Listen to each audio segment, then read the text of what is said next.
ci digg géew gi mu war a dox ci diggante Darso woon leen ginnaaw ak Boy Xombal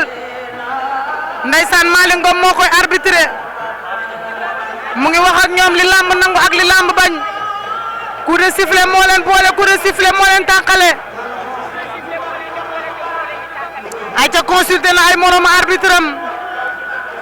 Boy Xombal pare nga Darso pare nga arbitre sifflet na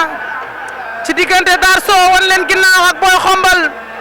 Darso nag mu ngi waree ginnaaw raay Boy Xombal waree xombal ndeysaan Darso ak Boy Xombal Darso nag moo wax leen ko seet bu bees la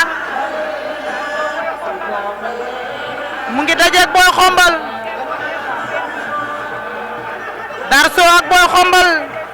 ñaari mbër yaa ngi leewatoo Darso won leen ginnaaw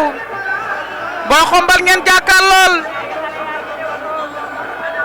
Darso ak Boy Xombal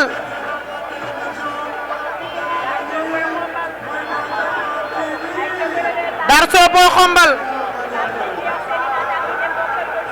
Darso Boy Xombal